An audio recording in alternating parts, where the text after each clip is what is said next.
Welcome to the Little House Podcast.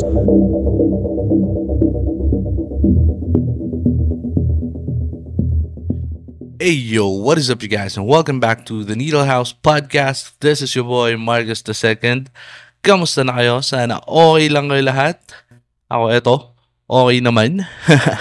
So, ayun, ingat kayo guys ha. Sobrang maulan nitong mga nakaraang araw. Ako nahirapan akong maglalabas ngayon kasi laging umuulan. Lagi pa naman ako nakamotor. Anyways, guys, if you're new to this channel, please do subscribe and hit the bell icon para nanonotify kayo tuwing may bago tayong video dahil every Saturday 7 p.m. nag-upload ako ng bagong video. Okay, and if you're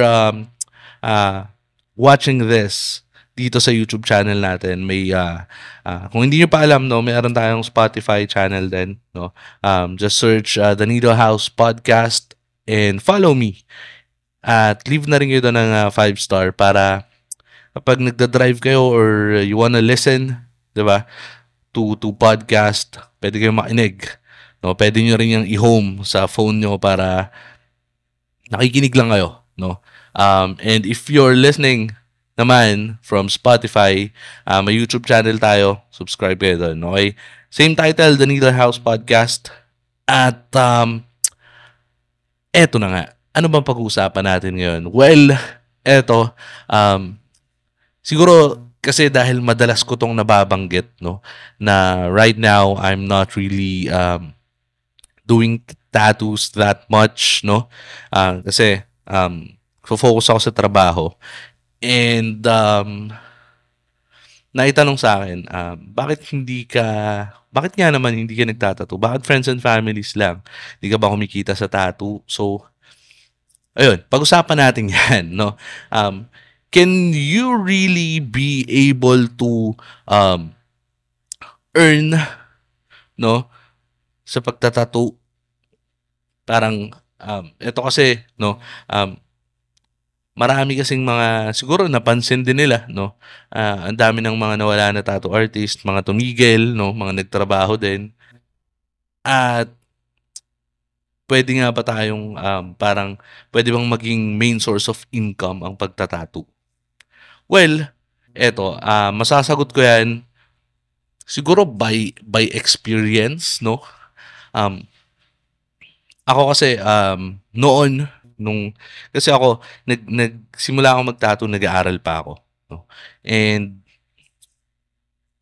the thing about me is hindi kasi ako nahirapan ako pagka pinagsasabay-sabay ko yung mga bagay. Kaya naman, but hindi ko talaga ma-master yung isang bagay kapag masyado akong maraming parang masyadong nakakalat yung focus ko. Mas gumagaling ako if I focus on one thing and one thing alone, no? Ganon. So, noon nung nag-aaral ako, syempre, kumikita ako sa tattoo, no? Pero mas nag-focus kasi ako nun sa pag-aaral, no? Tapos nung graduate ako, syempre, pag graduate mo, ang gusto mo kasi is makapagtrabaho, no? Ang nasa isip ko noon, kaya ko naman mag-tattoo eh. So, I can do or I can work while doing tattoos. So, ganun yung ginawa ko. Pinagsabay ko. Nagtatrabaho ako habang nagtatattoo. Tapos, kumikita ako sa trabaho. Meron akong stable source of income. Plus, may extra income ako coming from tattoos, no? Pero ang tanong nga is, can we earn sa tattoo alone, 'di ba? Parang main source of income mo pag tattoo lang. Well, na-experience ko din naman 'yan. So, ganun lang yung naging simula ko, no? Pero ang naisip ko kasi noon, hindi ako gumagaling sa trabaho dahil yung focus ko dalawa, trabaho tsaka tattoo. So, pumili ako, naisip ko, sabi ko, so sa tattoo kaya ako mag-focus. Pwede ko naman siguro maging main source of income yung pagtatattoo, 'di ba? So, ang ginawa ko, tumigil ako sa trabaho at nag-focus ako sa tattoo. I opened the tattoo shop Tapos noon kasi yung tattoos ko are not very visible, no? Puro tago ng t-shirt. So, ginawa ko, gusto ko talagang sa tattoo na ako kumita, no? So, nagpa-tattoo ako, nag-full sleeve ako para very visible. Tapos, nag-invest ako sa gamit, no? Sa tattoo shop. Naglabas ako ng pera. Yun.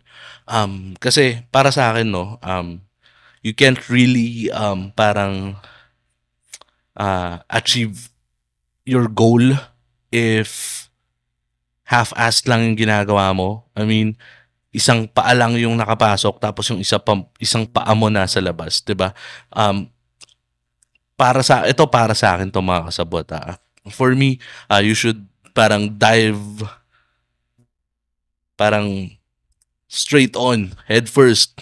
'Di ba? Walang alinlangan. Pasukin mo siya, 'di ba? Para yung focus mo, yung efforts mo, lahat nandun lang. So ganun yung ginawa ko. Nag-focus ako sa tattoo lang. And I tried to earn solely sa pagtatattoo. So yun, nagawa ko naman siya. Pero kasi the thing is, yung shop ko is doon lang sa tabi ng bahay namin. 'Di ba? May ekstrang pwesto. Ginawa akong tattoo shop. Yun. Tapos nakatira pa ako sa magulang ko. So, oo, kumikita ako. Pero kasi pabigat pa ako sa magulang, 'di ba? I mean, hindi mo masasabi na talagang kaya mong tumayo na mag-isa dahil lang do'n. 'Yun yung nangyari sa akin. But then again, kasi noon, ang focus ko is not to earn naman, eh. Kasi nga nando'n pa ako, nakatira pa ako sa magulang ko, eh. So ang focus ko no'n is to better myself, no? My skills sa pagtatattoo, yan. So, yun yung ginawa ko. Iba yung goal. Ang goal ko kasi talaga nun is makilala at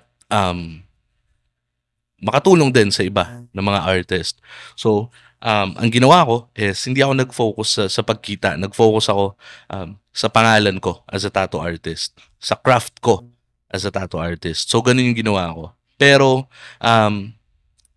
siguro para sa akin 'no, kung nag-focus ako sa business side ng tattoo, kaya siya, kayang kumita, kayang ma-sustain yung sarili. Um, it's just that dun ka magfo-focus sa business side ng tattoo. And again, sabi ko nga kailangan talagang focused ka, eh. Ako no'n nung na-achieve ko na kasi yung goal ko no'n, nag-stop na rin ako sa yung tattoo shop ko sinara ko na rin, eh, kasi nag-focus naman ako sa trabaho. At ginawa ko naman nun is, I tried to, parang bumukod 'no, para makita ko kung kaya ko talaga. Um, Nagtrabaho ulit ako, tapos nag-tattoo ulit ako. Pero nung nagtrabaho na ako, um, since na-achieve ko yung goal ko nun nung nag-stop ako sa trabaho, na-achieve ko yung goal ko sa tattoo side, um sa trabaho naman ako nag-focus, gano'n. Hanggang ngayon, sa trabaho pa rin ako naka-focus ngayon. Kaya nga friends and families na lang yung tinatatuan ko, eh. Kasi, mas gusto ko na na yung focus ko is nasa isang bagay lang. So ngayon, yung first goal ko sa pagtatrabaho na-achieve ko naman, which is promotion, pero meron pa akong isa pang goal at, ang sinabay ko naman is etong, content creation 'no, nagke-create ako ng mga contents.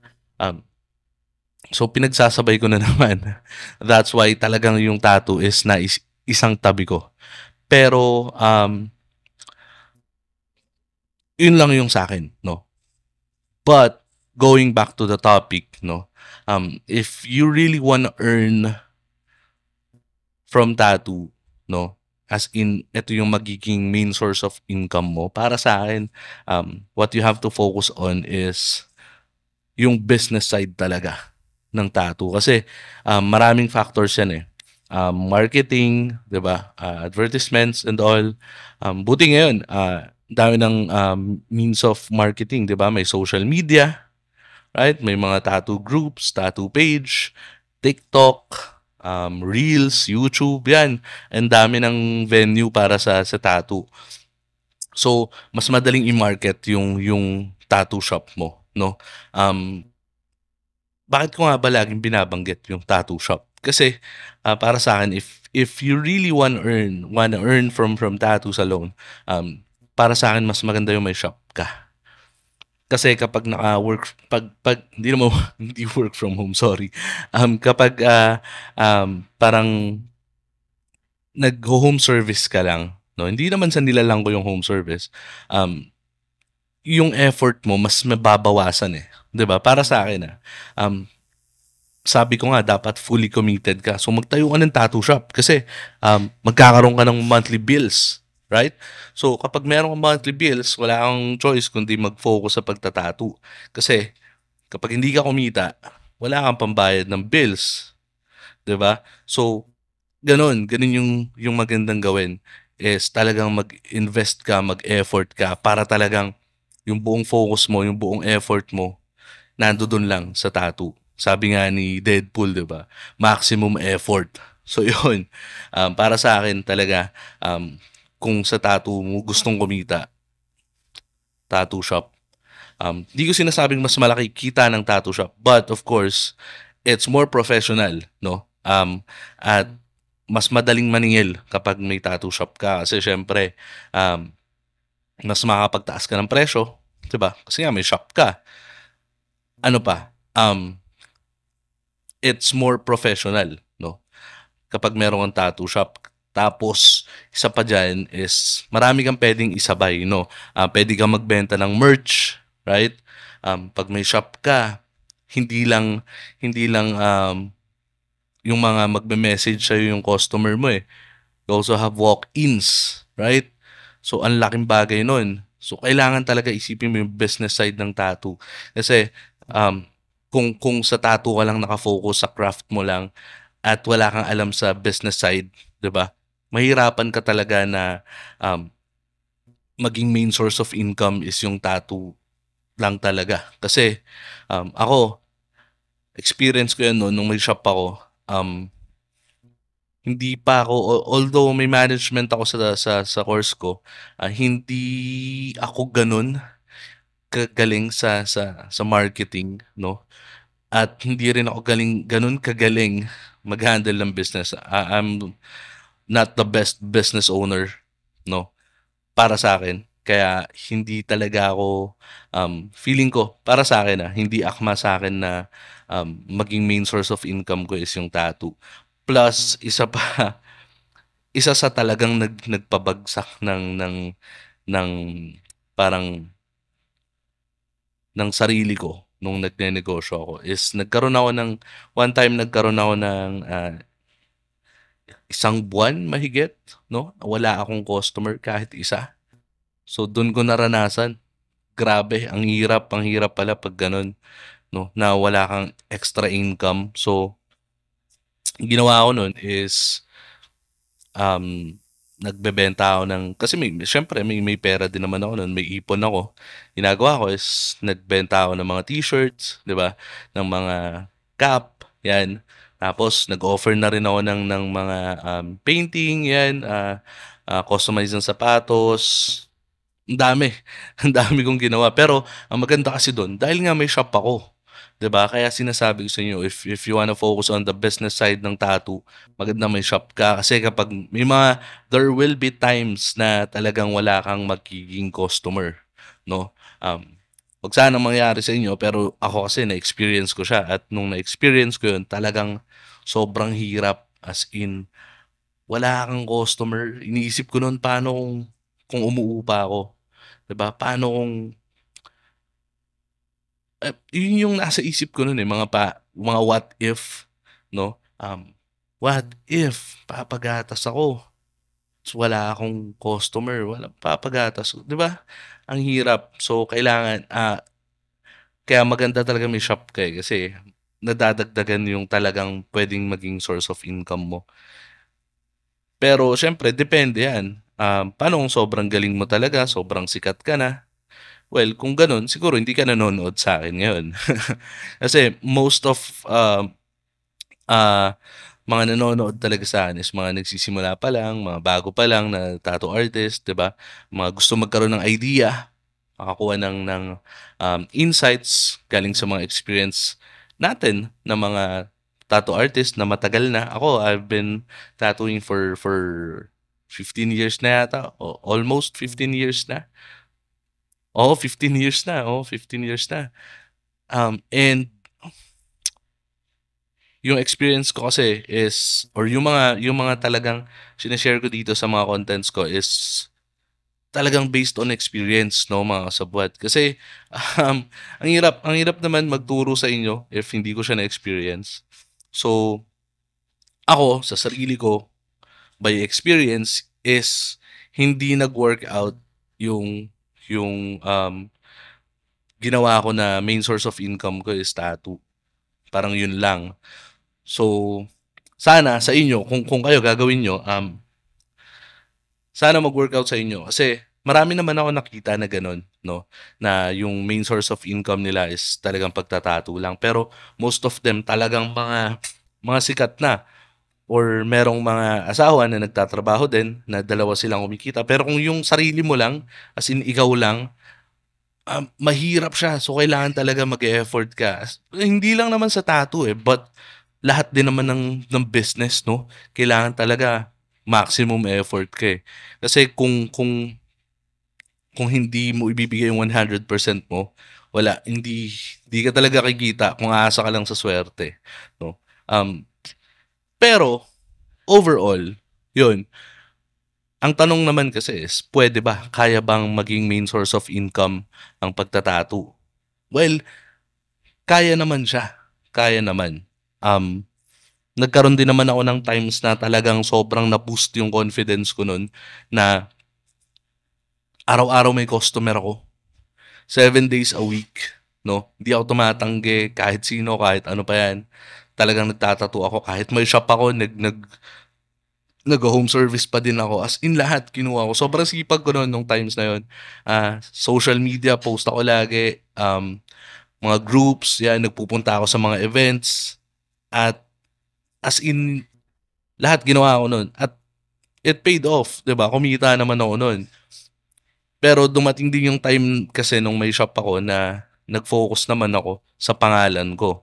So kasi syempre if you gonna focus on your name, kailangan gumawa ka ng effort. So ibang effort naman yun, hindi naman siya business side.